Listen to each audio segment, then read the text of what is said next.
യേശുവിൽ സ്നേഹമുള്ളവരെ, നിങ്ങൾക്കെല്ലാവർക്കും സുഖം തന്നെയെന്ന് കരുതുകയാണ്. അതിനായി പ്രാർത്ഥിക്കുന്നു. ഇന്നത്തെ സുവിശേഷ വ്യാഖ്യാനത്തിലേക്ക് നിങ്ങൾക്കെല്ലാവർക്കും ആത്മാർത്ഥമായ സ്വാഗതം ആശംസിച്ചുകൊള്ളുന്നു. യേശു തൻ്റെ ദൗത്യം ആരംഭിച്ചുകൊണ്ട് പ്രസംഗിച്ചതും പ്രവർത്തിച്ചതുമായ കാര്യങ്ങളാണ് ഇന്നത്തെ സുവിശേഷത്തിൻ്റെ പ്രതിപാദന വിഷയം.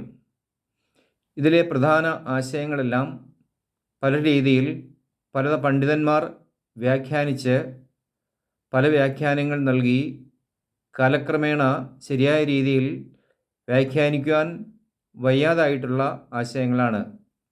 അതിൽ ആദ്യത്തേത്, യേശു തൻ്റെ പ്രസംഗം ആരംഭിച്ചത് മാനസാന്തരപ്പെടുവിൻ, സ്വർഗരാജ്യം സമീപിച്ചിരിക്കുന്നു എന്ന് പറഞ്ഞുകൊണ്ടാണ്. അപ്പോൾ എന്താണ് മാനസാന്തരം എന്നതിനെക്കുറിച്ച് തന്നെ തർക്ക വിഷയമുണ്ട്. നമ്മളെല്ലാവരും ജന്മനാഥന് തന്നെ കടുത്ത പാപികളാണെന്ന ഒരു ചിന്തയാണ് പൊതുവെ ക്രൈസ്തവർക്കുള്ളത്. അതിനുള്ള കാരണം നമ്മുടെ ജന്മപാപം എന്ന തിയറിയാണ്. ഏതായാലും നമ്മൾ വിശുദ്ധ കുർബാനയിൽ ചൊല്ലുന്ന ഒരു പ്രാർത്ഥനയുണ്ട്, ദൈവമേ എന്നോട് കരുണ തോന്നണമേ എന്നുള്ള സങ്കീർത്തനം. അത് ദാവീദ് ഒരു സുന്ദരിയായ സ്ത്രീയെ സ്വന്തമാക്കുന്നതിന് വേണ്ടി അവളുടെ ഭർത്താവിനെ യുദ്ധമുനയിൽ നിർത്തി കൊല്ലിച്ച് ബത്ശബ എന്ന ആ സുന്ദരിയെ സ്വന്തമാക്കിയതിന് ശേഷം അദ്ദേഹത്തിനുണ്ടായ പശ്ചാത്താപത്തിൽ നിന്നും എഴുതിയിട്ടുള്ളതാണ്. നമ്മളിന്ന് അതേ പ്രാർത്ഥനയാണ് ഒരു 4 വയസ്സുകാരനെ കൊണ്ട് ചൊല്ലിക്കുന്നത്. അവൻ ചെയ്തിട്ടുള്ള ഏക പാപം, അവൻ്റെ മമ്മി അറിയാതെ അവൻ ബിസ്ക്കറ്റ് എടുത്ത് മോഷ്ടിച്ചു തന്നിട്ടുള്ളതാണ്. അപ്പോൾ അവൻ ആരുടെ ഭർത്താവിനെയാണ് ക്രൂരമായി കൊല്ലിച്ചത്? അവൻ ആരുടെ ഭാര്യയാണ് തട്ടിക്കൊണ്ടുപോയത്? അപ്പോൾ അവനെ തന്നെ നമ്മുടെ ഒരു ക്രൂരനായ ഒരു വ്യക്തിയായി കണ്ടാണ് അതേ പശ്ചാത്താപം അവൻ്റെ മേൽ അടിച്ചേൽപ്പിക്കുന്നത്. അപ്പോൾ ഇങ്ങനെയുള്ള ചില ചിന്തകൾ നമ്മുടെ സമൂഹത്തിൽ രൂഢമാരമായിരിക്കുന്നു. അതുകൊണ്ട് തന്നെയാണ് നമ്മുടെ കുട്ടികൾ നാണംകുണികളാണെന്നും സ്മാർട്ടാകണമെന്നും ഒക്കെ മെത്രാന്മാർക്ക് പോലും പറയേണ്ടി വരുന്നത്. ഇതിനെക്കുറിച്ചൊക്കെയുള്ള ശരിയായ വ്യാഖ്യാനങ്ങൾ നമ്മുടെ സമൂഹത്തിൽ ഇന്ന് ആവശ്യമായി വന്നിരിക്കുന്നു. രണ്ടാമത്തെ പ്രധാനമായിട്ടുള്ള ആശയം യേശു തൻ്റെ ശിഷ്യന്മാരെ തിരഞ്ഞെടുത്തുകൊണ്ട് പറയുന്ന കാര്യമാണ്. നിങ്ങളെ മനുഷ്യരെ പിടിക്കുന്നവരാക്കാം എന്ന് പറഞ്ഞുകൊണ്ടാണ് യേശു തൻ്റെ ശിഷ്യന്മാരെ തൻ്റെ ഗണത്തിലേക്ക് ചേർക്കുന്നത്. ഇതും കാലക്രമേണ വ്യാഖ്യാനിച്ച് അർത്ഥവ്യതിയാനം വന്നിട്ടുള്ള കാര്യങ്ങളാണ്. 2-3 ആഴ്ച മുമ്പ് ഇന്ത്യയിൽ സിസ്റ്റർമാരുടെ വിഷയമുണ്ടായപ്പോൾ ഞങ്ങൾ ആരെയും ഇന്ത്യയിൽ മതപരിവർത്തനം നടത്തുന്നില്ല, ഞങ്ങൾ മാനസാന്തരപ്പെടുത്തുന്നില്ല എന്ന് ഒരു കൂട്ടർ പറഞ്ഞപ്പോൾ, അതല്ല, ഭാരതത്തിൽ മുഴുവനും നിലവിലുള്ള മതപരിവർത്തന നിരോധന നിയമം പിൻവലിക്കണമെന്നാണ് മറ്റൊരു കൂട്ടർ വാദിച്ചത്. അപ്പോൾ ഇതും ഒരു തർക്ക വിഷയമായി മാറിയിരിക്കുന്നതിനാൽ ശരിയായ രീതിയിൽ മിഷൻ പ്രവർത്തനം മുന്നോട്ട് കൊണ്ടുപോകാൻ നമുക്ക് സാധിക്കുന്നില്ല.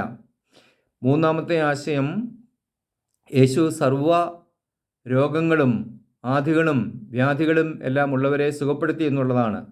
ഇന്ന് ആധുനിക ലോകത്തിൽ നമ്മൾ ഹൈടെക് ഹോസ്പിറ്റലുകൾ നടത്തേണ്ടതുണ്ടോ, അത് ആവശ്യമുണ്ടോ ഇല്ലയോ എന്ന് നമ്മുടെ സമൂഹത്തിൽ ചർച്ച ചെയ്തുകൊണ്ടിരിക്കുന്ന ഒരു കാര്യമാണ്. അതുപോലെ തന്നെ രോഗശാന്തി ശുശ്രൂഷകൾ നടത്തണമോ അതോ അത് നടത്തണ്ടായോ എന്ന് ഉള്ളതും ഒരു തർക്ക വിഷയമാണ്. ഏതായാലും ഇതൊരു രോഗിയെ ശുശ്രൂഷിക്കുന്ന കാര്യവും ഒരു തർക്ക വിഷയമായതുകൊണ്ട് രോഗികളുടെ എണ്ണം അനുദിനം കേരളത്തിൽ കൂടിക്കൊണ്ടിരിക്കുന്നു എന്നുള്ളത് ദുഃഖകരമായ ഒരു സത്യമാണ്. ഇന്നത്തെ സുവിശേഷത്തിലെ മൂന്നാമത്തെ പ്രധാനമായിട്ടുള്ള അടുത്ത ആശയം ദരിദ്രൻ ഭാഗ്യവാൻ എന്നുള്ളതാണ്. ഏറ്റവും അധികം തെറ്റായ രീതിയിൽ വ്യാഖ്യാനിക്കപ്പെട്ടിട്ടുള്ള ഒരു സുവിശേഷ ഭാഗമാണ്, ഒരു സുവിശേഷ വാക്യമാണിത്. ദരിദ്രൻ എന്ന് കേൾക്കുമ്പോൾ നമ്മുടെ മനസ്സിലേക്ക് കടന്നു വരുന്നത് തോളിൽ മാറാപ്പുമായി മുഷിഞ്ഞ വസ്ത്രങ്ങൾ ധരിച്ച് തലമുടി നീട്ടി വളർത്തി താടി വെട്ടിക്കാതെ കുളിക്കാതെ നനയ്ക്കാതെ ഒരു കയ്യിലൊരു കിണ്ണവും ഊന്നുവടിയുമൊക്കെയായി നമ്മുടെ മുമ്പിൽ യാചിച്ച് നിൽക്കുന്ന ഒരു യാചകനെയാണ്. അവനാണോ ഭാഗ്യവാൻ? എന്നുള്ളത് നമ്മൾ തീർച്ചയായും ചിന്തിക്കേണ്ടതാണ്. ഏതായാലും അധികം സമ്പത്തില്ലാതെ അധികം സ്ഥാനമാനമില്ലാതെ ലളിതമായ ജീവിതം നയിക്കുന്നവനാണ് ഭാഗ്യവാനെന്ന് പറയുന്നത് കൊണ്ട് അത് നമ്മുടെ ക്രൈസ്തവരുടെ ക്രിയാശേഷി കുറഞ്ഞു പോകുന്നുണ്ടോ എന്നുള്ളത് നമ്മൾ തീർച്ചയായും ചിന്തിക്കേണ്ട കാര്യമാണ്. നമ്മളിപ്പോൾ സാമ്പത്തികമായി പിന്നോക്കം നിൽക്കുന്ന ഒരു സമൂഹമായി മാറിയിരിക്കുന്നു. ഇങ്ങനെയുള്ള ആശയങ്ങൾ അതിന് പിൻബലം നൽകുന്നുണ്ടോ എന്ന് നമ്മൾ ചിന്തിക്കേണ്ടതാണ്. എന്താണ് ഇതിൻ്റെ ശരിയായിട്ടുള്ള വ്യാഖ്യാനം? ദാരിദ്ര്യം വ്രതമായി സ്വീകരിച്ച സന്യാസിമാരും സന്യാസിനിമാരുമുണ്ട്.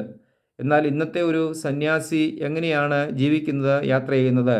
ലോകത്തിലെ ഏത് നല്ല ആഡംബര ഭക്ഷണവും ഏത് സമയവും കഴിക്കുവാൻ ഭാഗ്യമുള്ളവനാണ് നമ്മുടെ ഒരു സന്യാസി. ഒരു സന്യാസി ആഡംബര കാറുകളിൽ കൂളിംഗ് ഗ്ലാസ് ധരിച്ച് സഞ്ചരിക്കുന്നവനാണ് എന്ന് നമുക്കെല്ലാവർക്കും അറിയാം. അങ്ങനെയുള്ള ഒരു ചിത്രമാണ് നമ്മുടെ കേരളത്തിലെ സന്യാസിമാരെക്കുറിച്ച് നമുക്കുള്ളത്. എന്നാൽ വിചിത്രമെന്ന് പറയട്ടെ, വളരെ രസകരമായ സംഭവങ്ങളൊക്കെ നമ്മുടെ സമൂഹത്തിൽ നടക്കുന്നുണ്ട്. ഏതാനും വർഷങ്ങൾ മുമ്പ് നമ്മുടെ റേഷൻ കാർഡ് പുതുക്കിയപ്പോൾ BPL ആകണം എന്നാഗ്രഹിക്കുകയും അതിനായി ശുപാർശകളുമായി നടക്കുകയും ചെയ്യുന്ന ധാരാളം ആൾക്കാരെ കണ്ടെത്തുകയുണ്ടായി. അതിൻ്റെ അർത്ഥം ഞങ്ങൾക്ക് സാമ്പത്തികമായി പുരോഗമിക്കേണ്ട, ഞങ്ങൾക്ക് BPL ആയാൽ മതി, ഞങ്ങൾക്ക് കിട്ടാനുള്ള ആനുകൂല്യങ്ങളൊക്കെ ഞങ്ങൾക്ക് കിട്ടണം എന്ന് മോശമായ രീതിയിൽ അത് ചിന്തിക്കുന്നവരെയാണ് നമ്മൾ കണ്ടത്. ഏതായാലും ഹൈന്ദവ സന്യാസിമാർ തല മുണ്ടനം ചെയ്ത് കാവ്യവസ്ത്രം ധരിച്ച് ജീവിക്കുന്നു.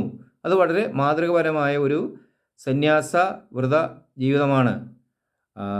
ചില സന്യാസികളെങ്കിലും ഭക്ഷണം കഴിക്കാതെ സൂര്യപ്രകാശത്തിൽ നിന്ന് ഊർജം സ്വീകരിച്ച് അന്തരീക്ഷ വായുവിൽ നിന്നും ഊർജം സ്വീകരിച്ച് അതുകൊണ്ട് മാത്രം ജീവിക്കുന്നു. അത് തീർച്ചയായും ദാരിദ്ര്യ അരൂപിയുടെ ഒരു വലിയ മാതൃക തന്നെയാണ്. അങ്ങനെ ജീവിക്കാൻ കഴിയുന്നതെങ്കിൽ അത് തീർച്ചയായും ഈ ആധ്യാത്മികതയോട് ചേർന്ന് നിൽക്കുന്ന ഒരു കാര്യമാണ്. എല്ലാ സുഭിക്ഷ ജീവിതവും നയിക്കാൻ സാധ്യതയുണ്ടായിട്ടും അതൊന്നും ആനന്ദം നൽകുന്നില്ല എന്ന തോന്നലോടുകൂടി വീട് വിട്ടിറങ്ങി ദാരിദ്ര്യത്തെ പുൽകിയ ധാരാളം ആൾക്കാരെ നമുക്ക് ലോകചരിത്രത്തിൽ കാണുവാനായിട്ട് സാധിക്കും. ഫ്രാൻസിസ് അസീസി അങ്ങനെയുള്ള ഒരാളായിരുന്നു. ശ്രീബുദ്ധൻ അങ്ങനെയുള്ള ഒരാളായിരുന്നു. മദർ തെരേസ അങ്ങനെയുള്ള ഒരു സ്ത്രീയായിരുന്നു. അവരൊക്കെ സമ്പത്തിൻ്റെ നടുവിൽ ദാരിദ്ര്യമാണ് ആനന്ദം എന്ന് ചിന്തിച്ച് ജീവിച്ചവരാണ്. ഏതായാലും അതും വളരെ അനുകരണീയമായ മാതൃകാപരമായ ഒരു ചിന്തയാണ്. ഈ ലോകത്തിൽ ഏറ്റവും കൂടുതൽ അനുയായികളുള്ള 2 പേര് യേശുക്രിസ്തുവും മുഹമ്മദ് നബിയുമാണ്. അവർ 2 പേരും ദാരിദ്ര്യം അനുഭവിച്ചവരും സമൂഹത്തിലെ ദാരിദ്ര്യം മാറണമെന്ന് ആഗ്രഹിച്ചിരുന്നവരുമാണ്. ഏതായാലും അവരാണ് ഇന്ന് ലോകത്തിൽ ഏറ്റവും കൂടുതൽ അനുയായികളുള്ള 2 പേർ.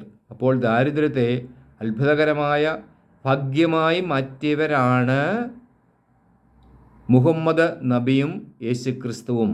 ഏതായാലും ലോകത്തിലെ ബഹുഭൂരിപക്ഷം ആൾക്കാരും അവരുടെ ആദർശം സ്വീകരിച്ച് അവരുടെ പാത പിന്തുടരുന്നവരാണ്.